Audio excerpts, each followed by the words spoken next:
kon day lu am solo la moom ma seen ñoo ngi lay gërëm bu baax a baax Paco Mbendi Paco Njuut yéen ñëpp daal bàyyiwuñ kenn waxtaan wi tey dañ ko bëri ñaari parti benn bi dañoo bëgg Celestiano te commencé ni muy commencé mooy dañoo seet li ñuy lekk Sénégal sànq dama leen doomu aadama bu bëgg gis boppam bu mu seetu na tiim li muy lekk xool ko mooy moom kon day am solo ñu waxtaan ci li nga xam ne moom la ñuy consommer mooy lan est-il possible que le Sénégal consomme bio wala dañu war a continuer di lekk produits chimiques yi nga xam ne fu nekk li ñuy jógee ci àdduna waaw ba tax na tey kii ñu fi woo du xale bu ndaw njàngu bënn la yor tout récemment reconnu par les Nations Unies il a été décoré au Japon en 2016 xam ngeen ne kooku bu doon ab américain fooytul dëkk ko mais comme c'est un sénégalais day làqu ci benn coin mais teewul borom fulla la borom fit la dafa dellusiwaat ci mbooloo mi ànd ak ñoom Moussa ànd ak ñoom Cheikh ànd ak tout le monde pour lan le plus bas sénégalais mën a jot ci moom ba information man di dikk kon ci moom la ñuy commencé ndax kat Sénégal li ñuy lekk xamuñu lu mu doon à chaque fois je l'ai réclamé que le Sénégal devait avoir une agence sénégalaise d'inspection des aliments Sénégal da ko war a am mais amu ko Sénégal ci biir agence boobu Sénégal dafa war a am benn contrôle de la fabrication des aliments de bétail ndax man dama yari ginaar daan yar ak jur le CMV dama ko daan dem ba ko defar sama bopp mujj ma xam ne que c'est un danger le CMV benn produit la boo xam ne ci ay xeeri phosphate yi ci laa ko daan defaree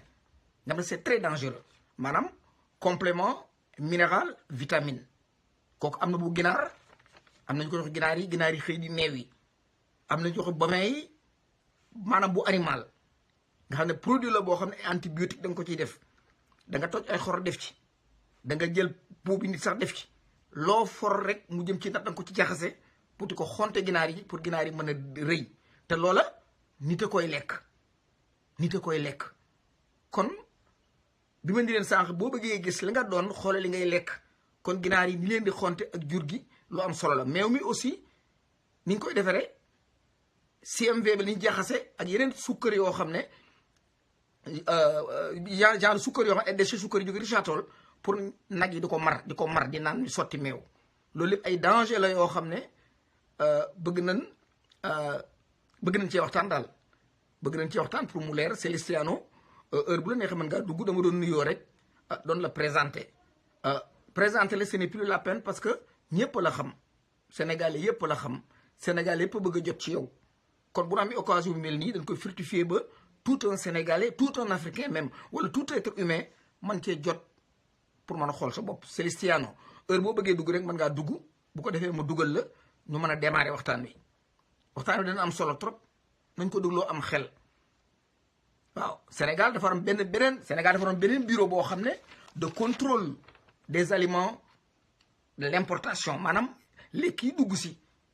Sénégal war noo xam ne mu doon benn am na lekk yoo xam ne Sénégal waru ko lekk waru ko consommer surtout un musulman un pays de 95% de musulmans même les chrétiens bëgguñu ko lu mel ne bouillon yi ak yu mel ne lekk yi nga xam ne fu ne lay jógee jël yàpp fos liggéey ko def ko ci paquet yónnee ko Sénégal na yàpp nag la loolu lépp dañ koy def te chinois yi dañ koy def ñu di ko dundee mbaam yi nga xam dañ ko rey Sénégal ñu naan chinois yi dañuy lekk mbaam c'est pas vrai chinois yi dañoo rey mbaam yi làqu ci biir kër yi di ko def ay saucisson di ko jaay épicerie yi ngeen wañu ko di ko consommer ngeen wañu ko di kon Celestiano heure boo mënee dugg rek boo ma dugalee ma accepté la bu ko defee nu mën a door waxtaan wi mbir mi daal foofu lañu ko bëgg a wér bouillon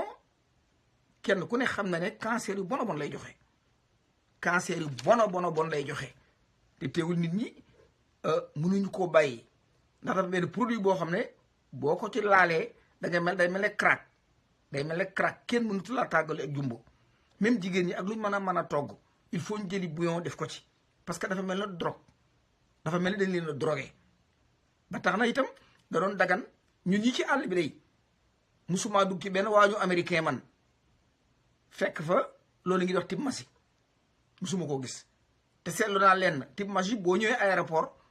buñ ko xàmmee dañ koy nangu sànni ñi ko fi indi di ko def ci conteneur yi dañ koy camoufler ci biir conteneur bañ douane bi gis ko mais fii moom Amérique fu ñu fi fekk jumbo ñaare c'est pas légal baaxut mën na ko fi dugal nag clandestinement parce que américains yi dafa am food administration boo xam ne moo géré lépp am département contrôle am lépp ba nga xam ne li fi dugg dañ koy xam waaw kon Celestino boo mënee dugg nga dugg bu ko defee ñu mën a commencé waxtaan bi sànq yaa ngoon ci Moussa daanaka lu bëree bëri ma doon la ko laaj gis naa nga développé ko ci Moussa mais comme le rendez-vous était là il faut qu'on explique aux Sénégalais ay quelques affaires yoo xam ne c'est le minimum pour un pays c'est la sécurité alimentaire une sécurité qui vous savez très bien que depuis que le Sénégal est le Sénégal le port autonome du Sénégal loola neex nga fay wàcce nu la neex ko fay wàccee fu la neex koy jaayee ku la neex koy jaay ba tax na cancer bi au Sénégal gis ngeen ko fépp cancer la gerte par exemple boo nee dans les villages baykat yëpp léegi ñu ngi faatu ana lu leen di rey cancer de foie parce que gerte gi jël na benn taux boo xam ne dafa ëpp am na taux bu mu jël boo xam ne dafa ëpp ci ay produits chimiques dafa ëpp ba tax na tëb lekk ko noonu wóorut moo tax baykat yi nga xam ne ko togg ñeex ñaare mu cay far gerte gi tànne sax mooy nga ràkkal ko génne diw gi teg na le jël ràkkal ba sax def ko ci sa mbuum loolu sax moo tane mais amaana gerte gi ci boppam mi ngi jeexal waa Sénégal état bi xam na ko docteur yi xam nañ ko ñu yor gerte gi xam nañ ko ñu yor mbay mi xam nañ ko mais toujours le paysan ak le gars qui est au fond du Sénégal moo doon victime moo doon victime waaw ba tax Celestino su ma la mënoon a jot moo gën boo mënee dugg rek ma accepté la boo mënee dugg ma accepté la bu fekkee ne mënu dugg itam ñu dellu def nañ daan def ma ak Mohamed Bayla parce que am na beneen waxtaan bu ci am solo itam maanaam le trésor public nous devons expliquer aux Sénégalais le trésor public mooy lan mooy trésor public ak xaalis bi dugg trésor public kan a ko fi dugal ak trésor public kan la loxoom war a dugg ci biir ak trésor public nan lañ war a def ba mouvement xaalis bi yëngut fa mu nekk waaye ñu seetlu ne Sénégal lu ñu denc ci trésor public bu xëyee ñu tonni ko le trésor public dama ne lépp lu ñu fa def buñ xëyee Marème Faye Sall doxee ginnaaw ubbi saagam ñu defal ko ci mu dem seetlu nañ ne le trésor public la douane aussi gis ngeen ni douane yi mel le douanier le plus petit moo ëpp xaalis le directeur d'école moo ëpp xaalis le professeur d'université moo ëpp xaalis le médecin bi nga xam ne moo nekk di faj nit ñi kon y a quelque chose qui ne va pas te lépp nag ween wu mag wi mooy le trésor public nga na ko génnee fas yéene nàmpal ñoo xam ne duñ regg ci àdduna kan bokk gore kan bokk honnête ñun ñi nga xam ne ñoo ne ci àll bi noo ngi sant yàlla bu baax ndax li jëm ci côté finance lan ca man lépp ña ngi koy def ci bokk yi ak dëkkandoo yi fas yéene di leen jàppale malgré que le Sénégal noonu la tëddee amul benn xale boo xam ne da nga fanaan ci kër àll bi le 29 ba le 30 jot te fu ab dépense nekk da nga ko wëri pour yónnee sa waa kër pour ñu mën nekk ci jàmm koñ bi ko am ordonnance sa yaay la ko yóbbu ñaare sa yaay woo la jàmbat nga yónnee ñu jënd ko kon suñ wàll daanaka ñun support lañ ñun ay pompier lañ ñun yàlla jox responsabilité boo xam ne ñoo ngi sant yàlla ban ko nangoo ñoo ngi sant yàlla bu baax ban ko nangoo muy mooru bu jigéen bi mooru bu góor bi ak maanaam Gàmbi képp Gàmbi sénégalais bu fa dem toog fa rek tuuti bu weer wi dee sam xel dem ci lekk ku sa baay war a lekk ku sa ndey war a lekk wala yéeri sa waa kër sol kon sur le plan économique ak finance day lu am solo loo xam ne moo ni jàppale ci lépp te kat suñuy xaalis dafa am yoon ñun waru ñoo lekk riba waru ñoo lekk lu léwul alali sàcc bëgguñu ko ba tax na yooyu yëpp bu dajaloo day indi yeneen complication yoo xam ne moo tax ñaare yan bi xaw a diis waaye am na ñoo xam ne faale wuñ ko luñ njëkk a jege jël lu leen romb ñu dagg fu ñu fenee jël loo leen dénk ñoo ko moom loo leen jaayloo ñu aaki moo ko ab lu yaa sax boo leen ko fayu ko loo ñu fayu ko lekk ko muy un peuple boo xam ne defe naa ne du ak ngore di kepp damaa yaakaar ne xiif la wala muy ab coono wala muy loo xam ne c'est un malheur qui nous suit xëy na waaye li xew ci réew ma wumpu leen xam ngeen ko Moussa sorla Mohamed Bayla Mohamed heure bu la ne xam nga dugg parce que jotuguma Celestino jotuguma wala boo duggee moom bu ñëwee après ñu dugal ko Mohamed Bayla you can mën ngaa ñëw anytime mën ngaa ñëw anytime pour ñu bañ a perdre temps quoi parce que gars yi dañuy xëy defi leneen ñoom itam Mohamed heure boo dikkee rek tubaab dafa ne wolof dafa ne sàcc am ndënd yomb na sàcc am ndënd yomb na waaye foo ko tëggee jafe tubaab bi ne sa maam wax na loolu waaye waxul dëgg man tubaab bi maay sàkk fooy tëggee ndënd mi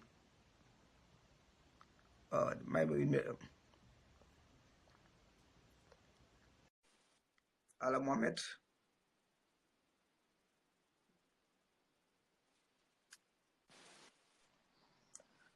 voilà Mohamed waaw jaajëf bay la maa ngi ziara de delloo ziar sëñ Ousmane waaye maa ngi ziar bu baax a baax waaw suñu invité bi non xëy na dafa mënta dugg xëy na ci leen waroon wax rek mooy li waroon wax rek mooy par exemple la consommation bi nga xam ne ñaa ngi koy dundee maanaam par exemple les aliments de bétail nga xam ne ay CMV lañ ciy def muy produit yoo xam ne dafa baaxul ci nit day néewiloo ak jur yoo nga woon ñu ko bëgg ko consommer maanaam effet yi mu nar a def maanaam les compléments minéraux vitamines nga xam ne ay xeer la ay antibiotiques ay crème maanaam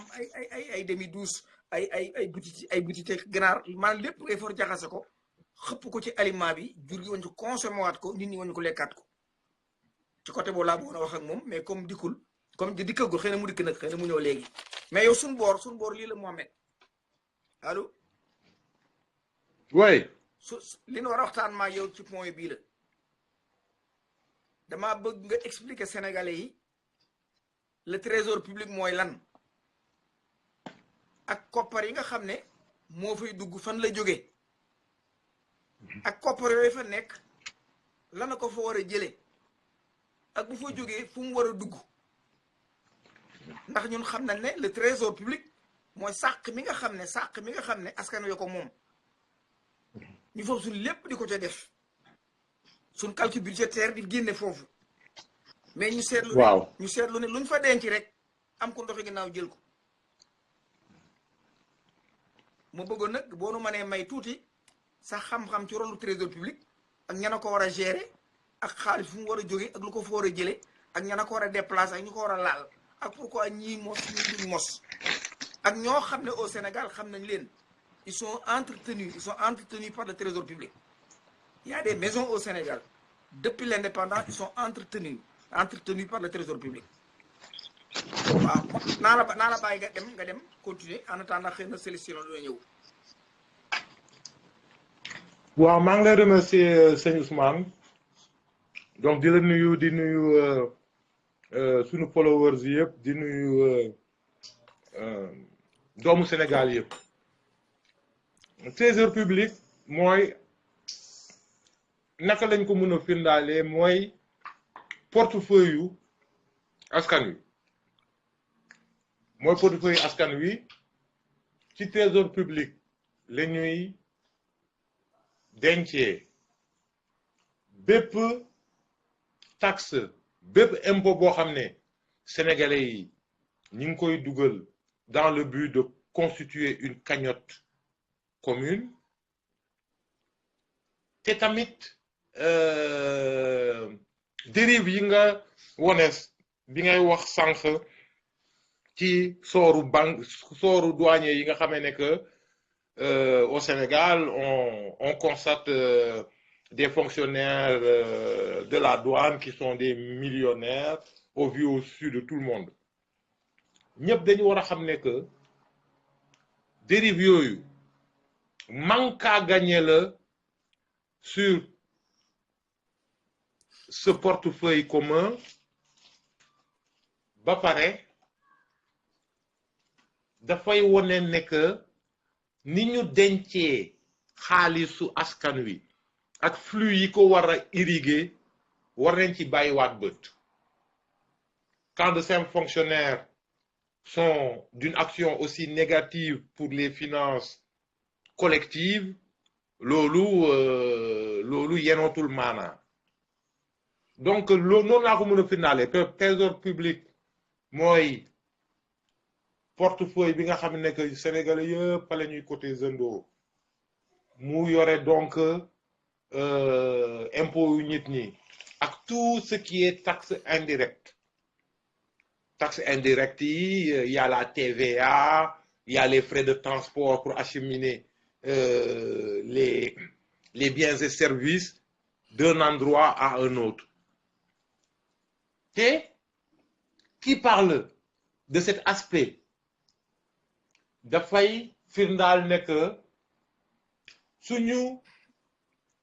coytoo seetlu bu baax constitution wu portefeuille commun boobu da ngay gis ne que ci taxe indirecte yi TVA et puis tout le reste néew doole yi li ñuy participer à l'effort collectif moo en valeur absolue moo gën a consistant que borom xaalis yi seen bopp li ñuy participer et gis nañu ne que tey jii nii comme c'est vrai dans nos pays, c'est vrai dans d'autres pays, il y a des mécanismes yu ñuy wooye d'optimisation fiscale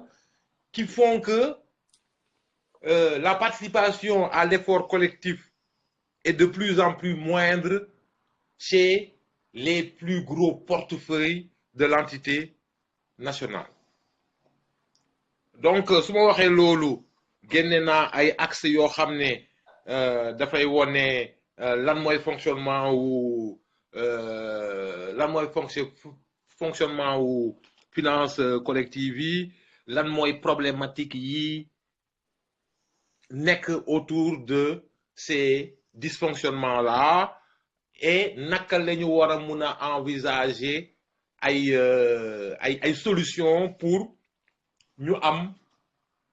des finances qui soient à l'abri de ces dérives individuelles de ces corps dont la gendarmerie et la douane, la police, tous les voilà lépp loo xam ne Sénégal nit mi ngi ci borom takk der mi ngi ci kaañoo. waaw man ngaa duggaat dafay day farli dagg wax na dëgg borom takk der ak ku mën a doon lu ci bëri ak salaire yi lu ci bëri ci trésor public boobu lay jógee trésor public bi xam ngeen lu mu demee suñu koppar ñoo ko moom te ndeysaan dañ ñooy nax le plus ka nekk au fond du Sénégal moo sax lu muy fay taxe yéen ñëpp a fay l'impôt Sénégal duñ fay l'impôt parce que demu ci trésor bi dañ laa nax parce que produit bi ñu la jaay taxe yëpp a ngi ci produit bi ñu la jaay taxe yëpp a ngi ci maanaam impôt bi ngay war a fay mi ngi ci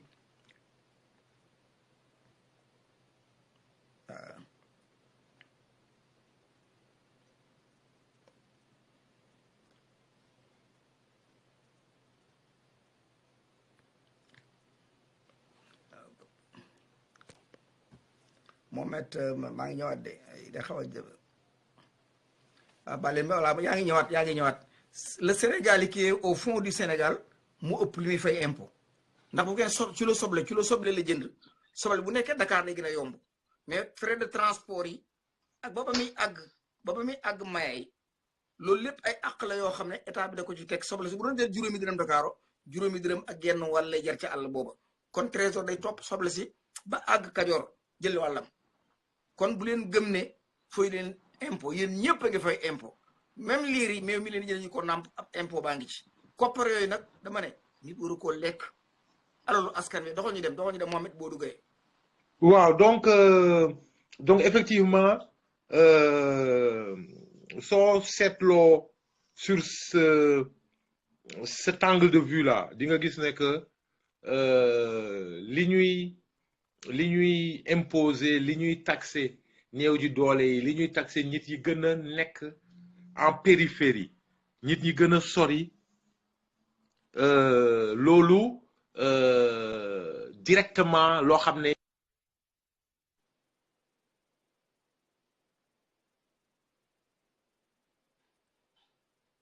mel dafa tag de Mohamed wala nga reprendre rek wala nga dellusiwaat allo waaw ñëwal ñëwal waaw d'accord donc maa ngi doon wax ne que suñu xoolee takk der yi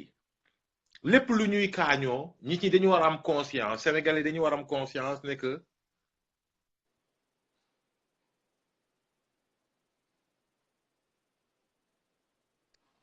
allô oui donc c'est quelque chose qui manque finalement voilà c'est quelque chose qui manque au pot commun lii douanier yi gendarme yi ak policier yi di jël ci nit yi loolu loo xam ne la trésor public la waroon mujjee bokk ci effort collectif bi donc nit ñi war nañu bàyyi xel ne que li ñuy woowee nekk alalu buur du alalu buur sunu alal la seen alal la donc à chaque fois qu'il y a un citoyen qui favorise des actes de corruption na xam ne que mi ngi il est en train de se tirer une balle dans le pied parce que pot bi doon constituer source financement yenn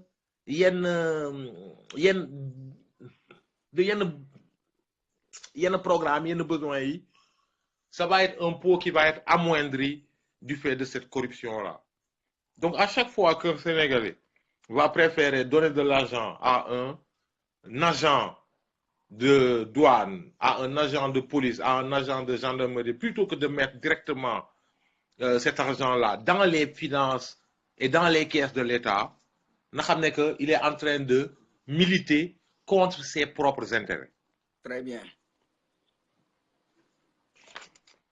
am na lu ma la bëgg a laaj de. waaw. maanaam caisse noire yi fu muy jógee. waaw bon caisse noire yi c'est un deuxième levier de déperdition de ces finances publiques là parce que dañuy jël ci pot commun bi pour garantir ces caisses noires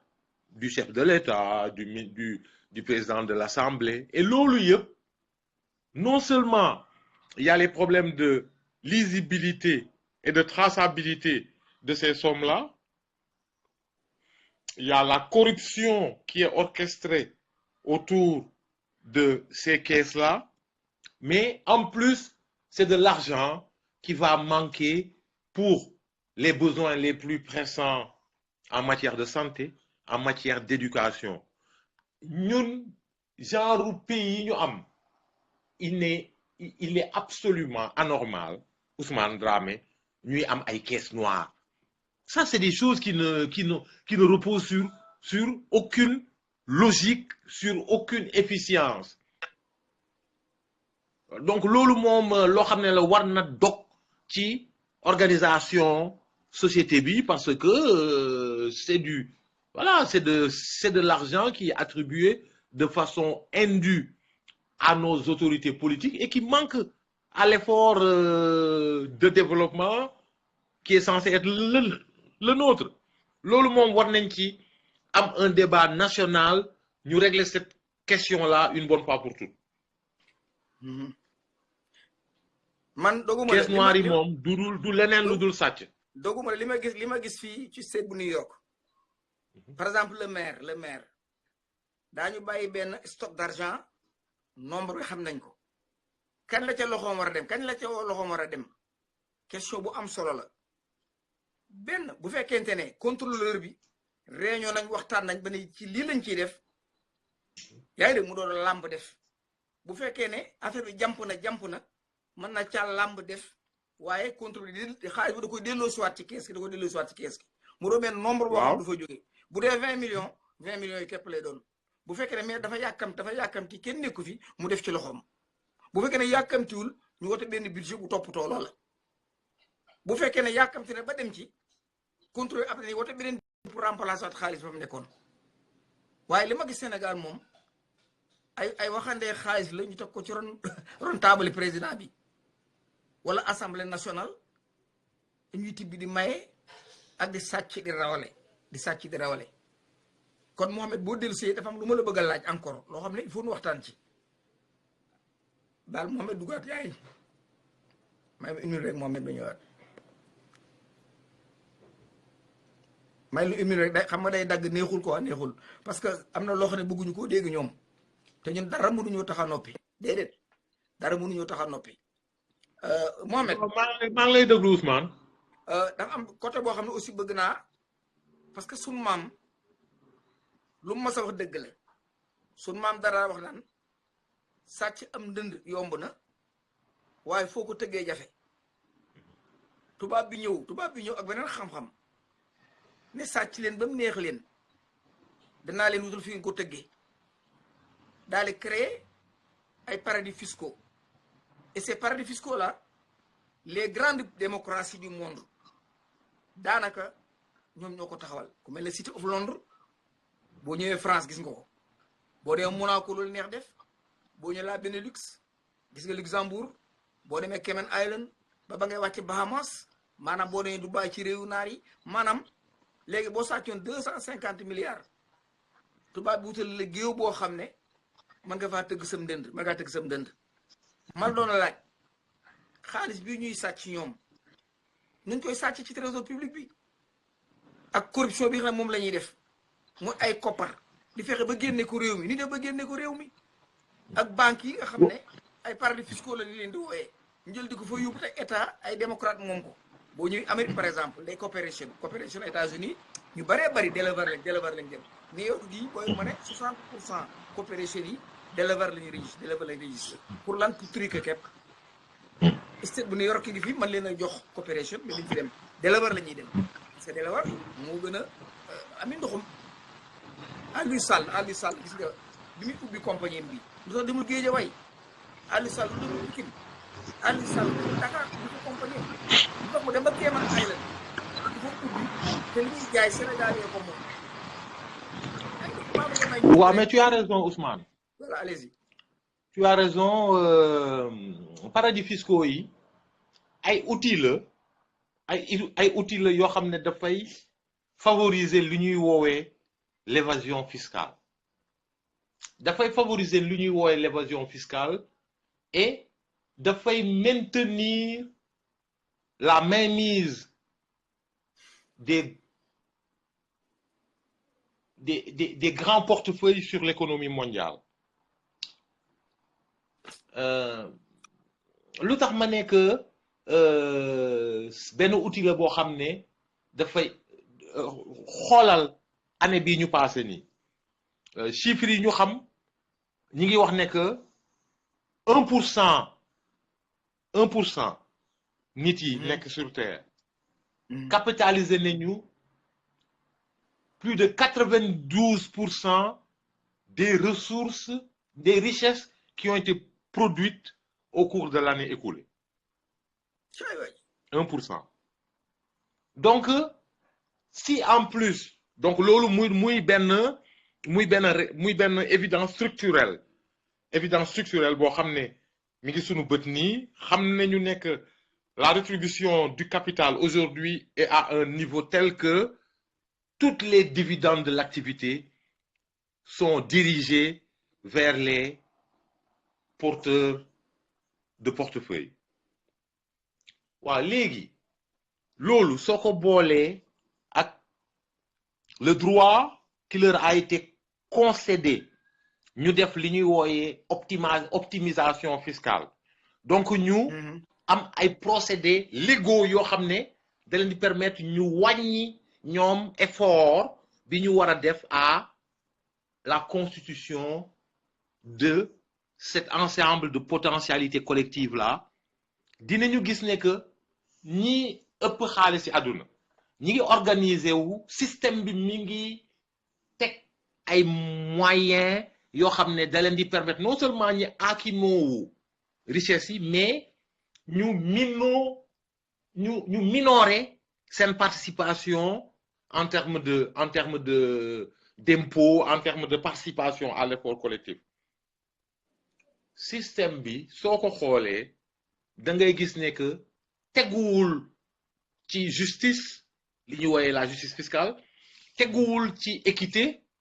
parce que ñi ëpp doole ñi ngi leen di favoriser et ñoom ñi ngi organiser wu pour chaque jour qu'ils aient potentiellement de moins en moins à participer. Et toutes ces aires géographiques-là de non-droit, parce que d'une certaine façon, c'est des aires légales de non-droit. De non-droit parce que on y détourne une partie de l'activité économique mondiale, un, et deux, on y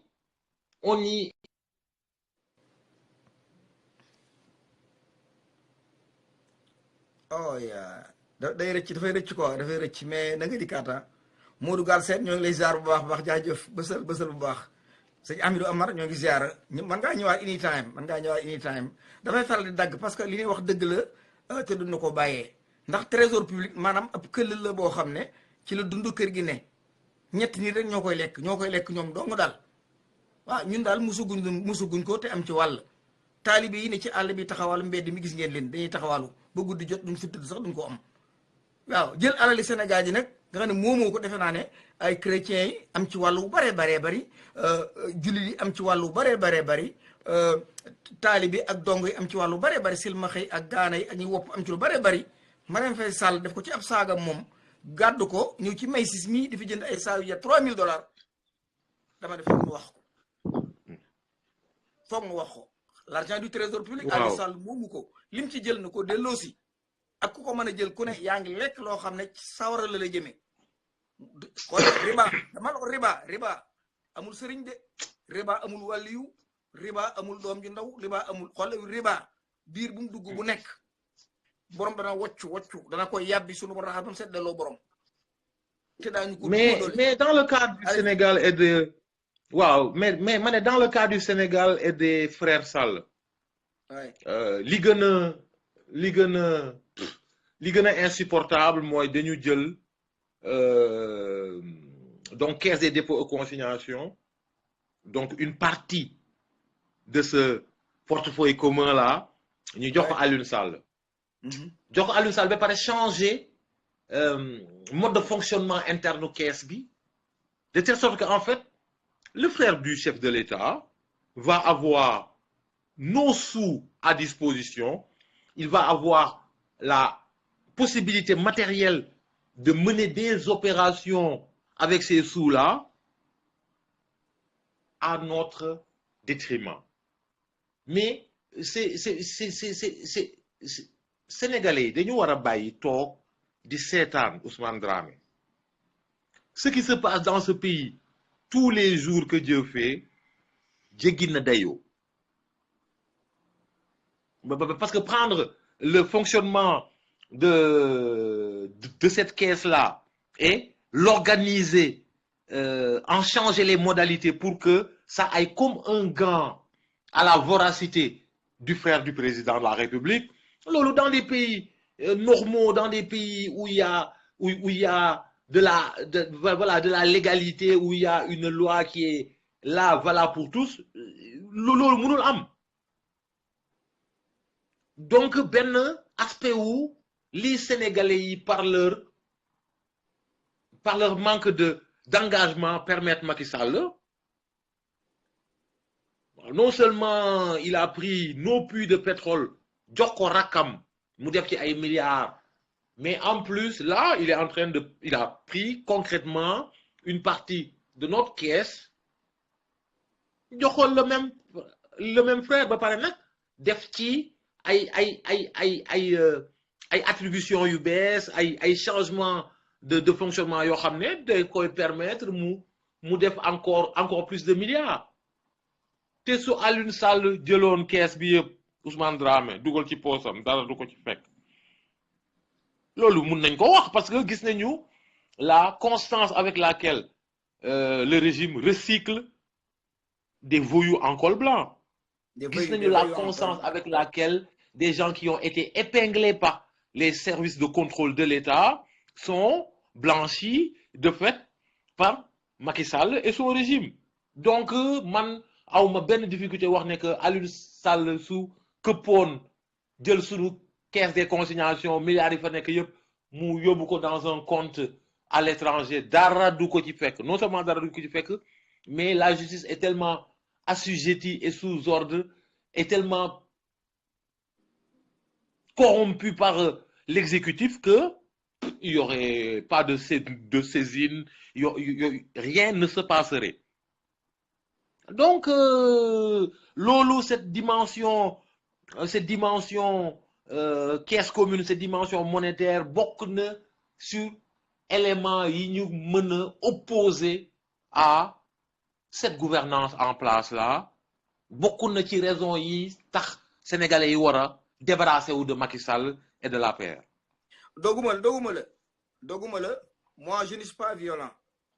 mais man promoteur naa karti mbaa kuuri ba ma koy wax itam xam naa ne jiyaar dagan na yonent bi dafa jël xepp taxaw ne maa lànk dimatuma fenn da nga toll état boo xam da ngay taxaw moo tax ma yaakaaroon le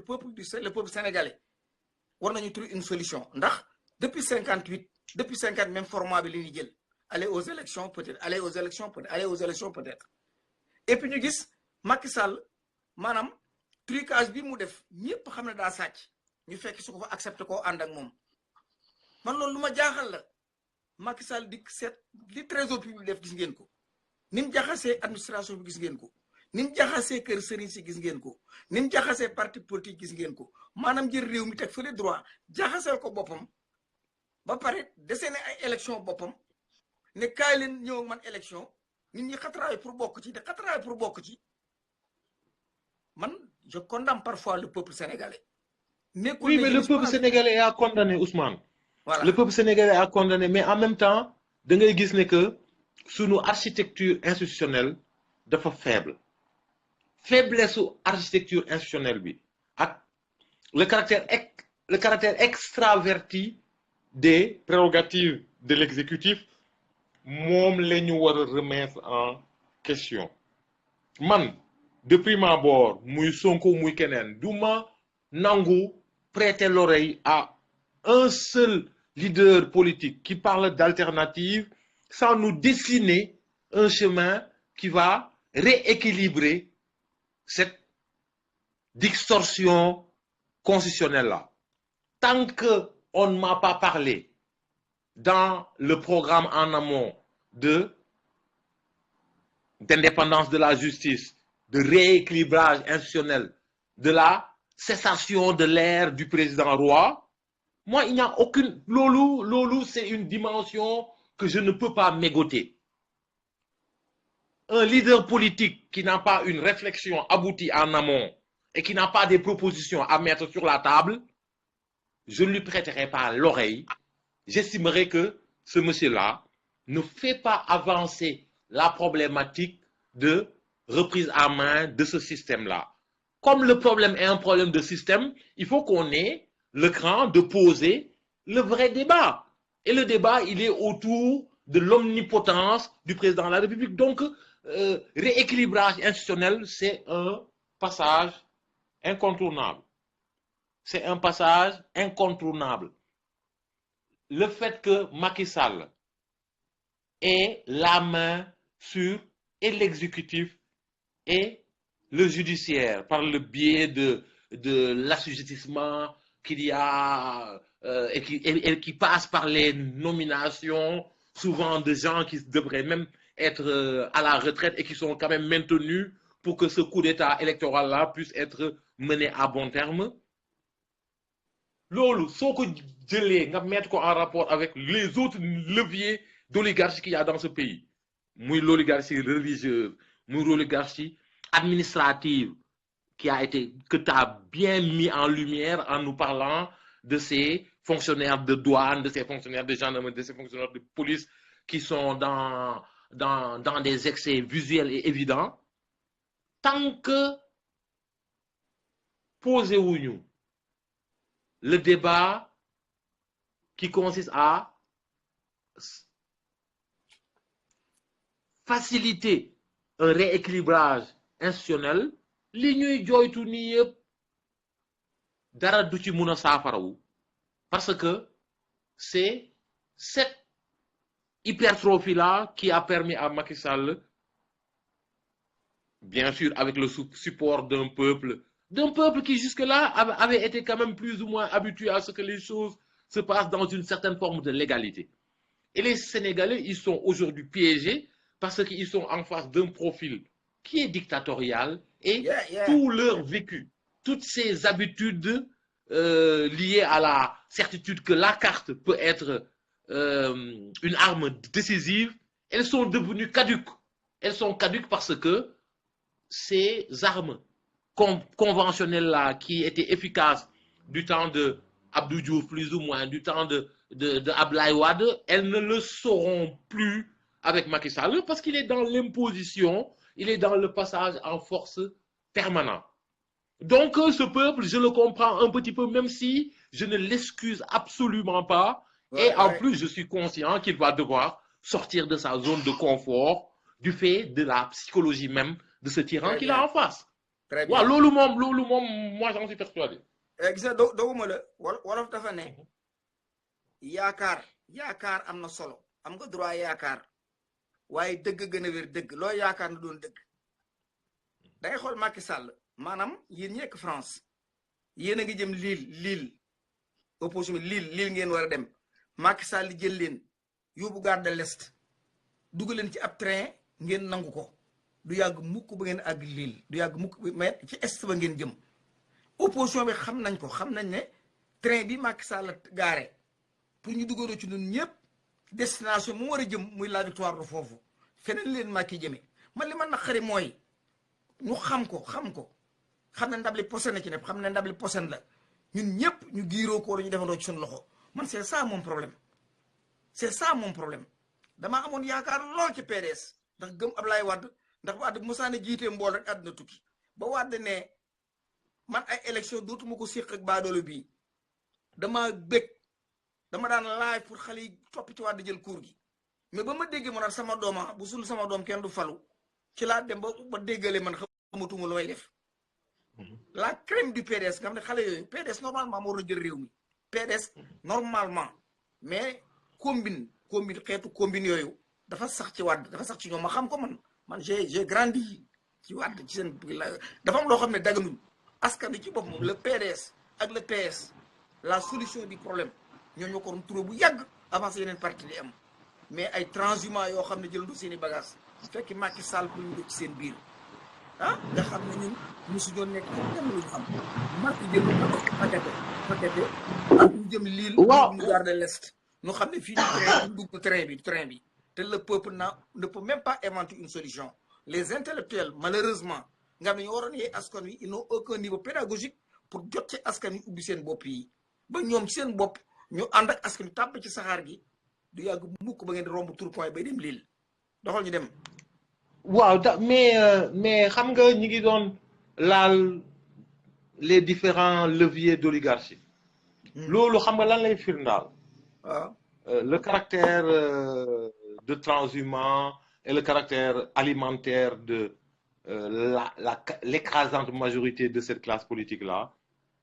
dafay firndaal ne que du ci ñoom lañ war a xaar solution yi war a provoquer rupture bi du ci ñoom lañu war a xaar en tant que bénéficiaire du système qu'ils aient l'honnêteté de réformer ce dit système-là. Jamais.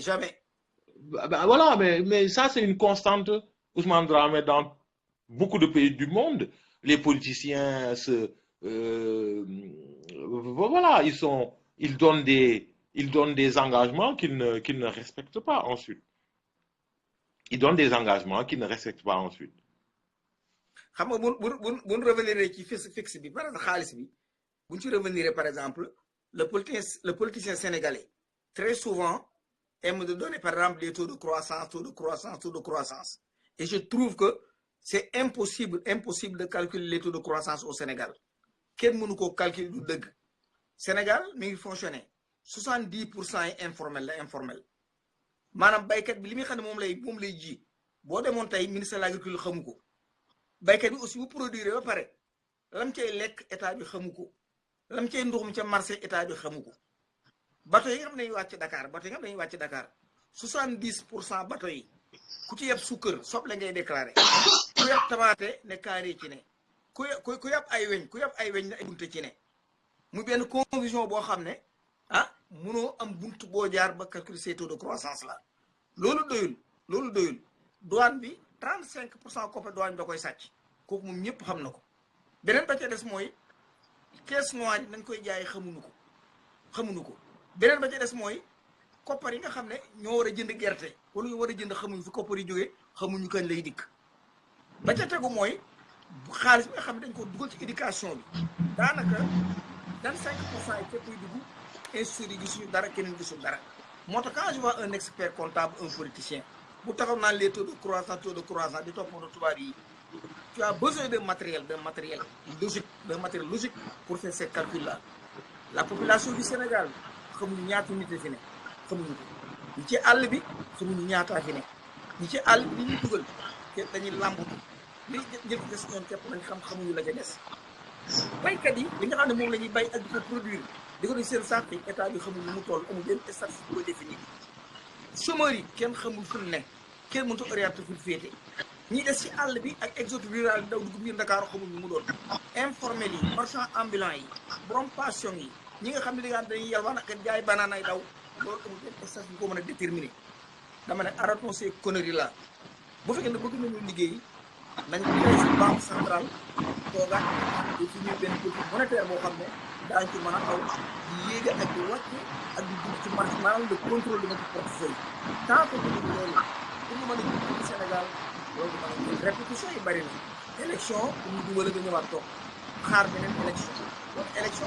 comme traite da ngay fekk si Macky Sall bu nga bisu de campagne nga lekk yenn waa ñu ngi ko dugg yooyu dañ ko war a jël te wax Sénégal ñu ko war a defee dama ne élection yi ñu ngi ciy dem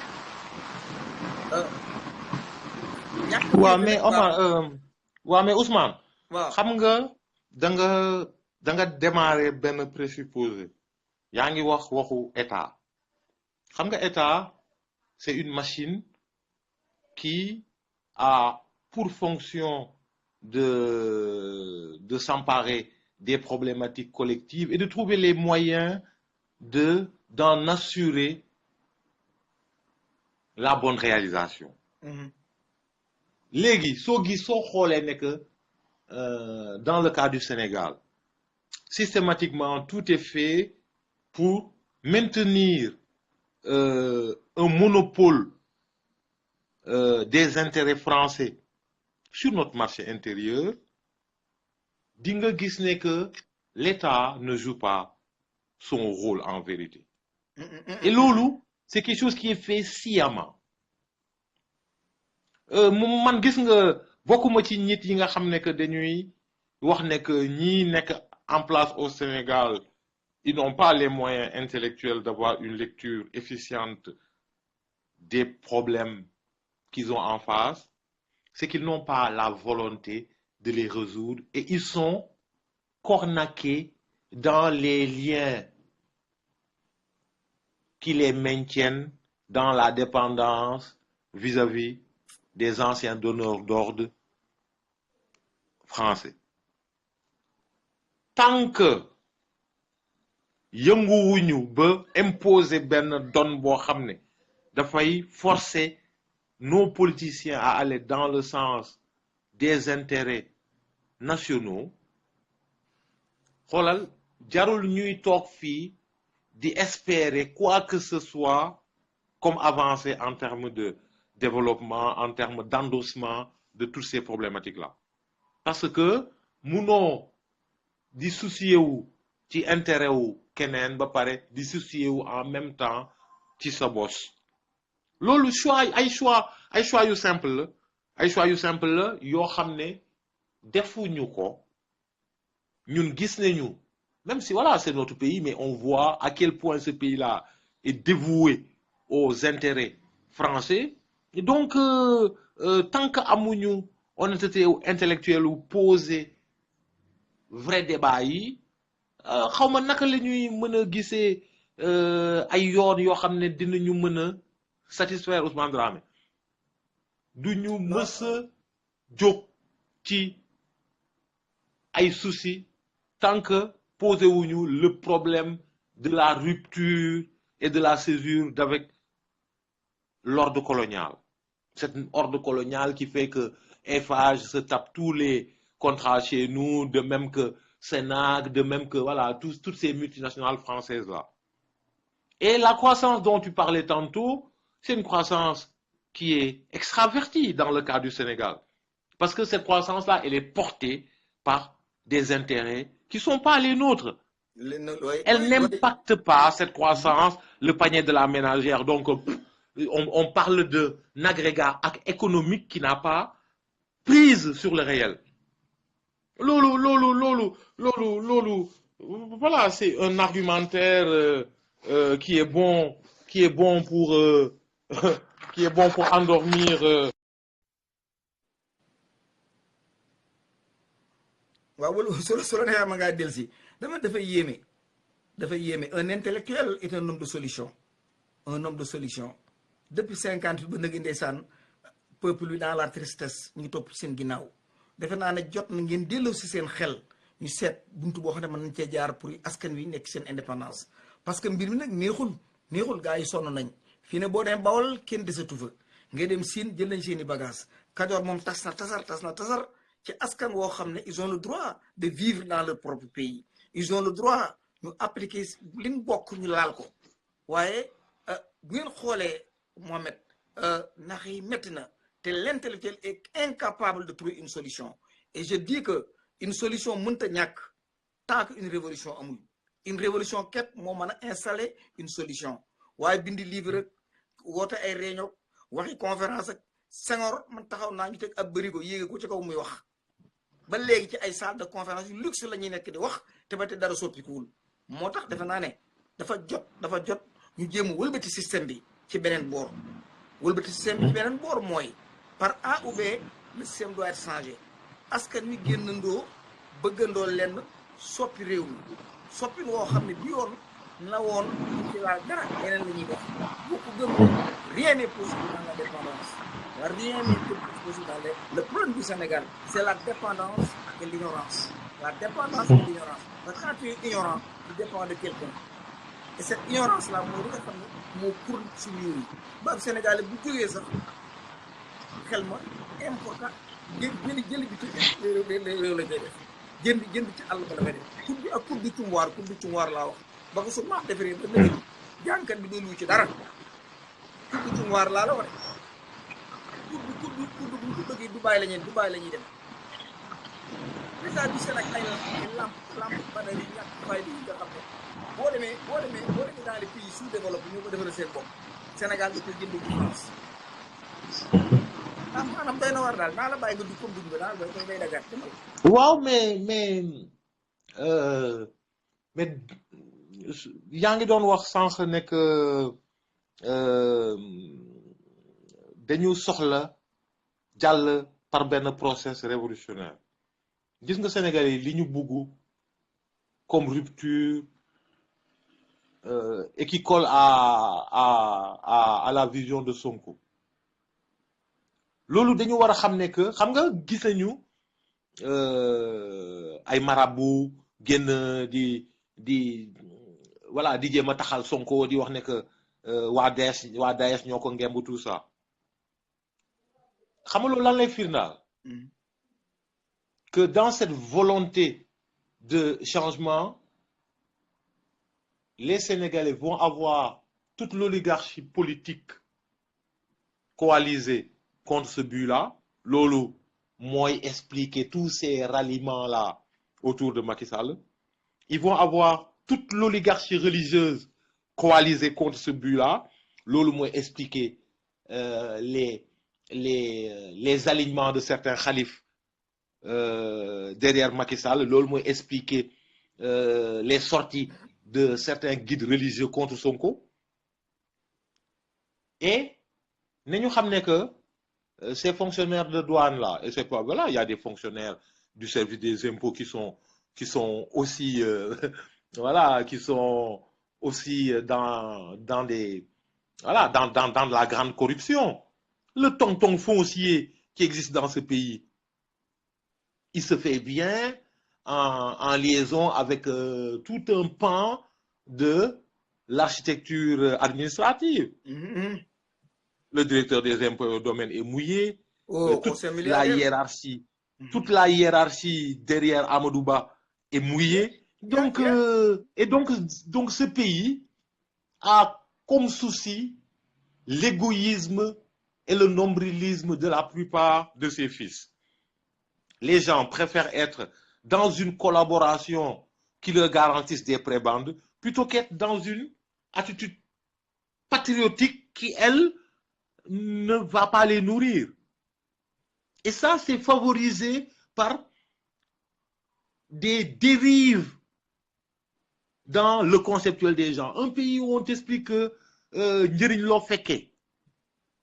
ak sa ba ak sa maama ko liggéey sa maama ko liggéey. waaw ak sa maama ko liggéey. sa maama ko liggéey. kon sunu maam yi heure ci heure lañ toppoon seen maam. sunu maam yi soo jëlul dinañ la fi génnee andi sa morom moom mu jël à ta place. Voilà. Donc tu vois que il y a des éléments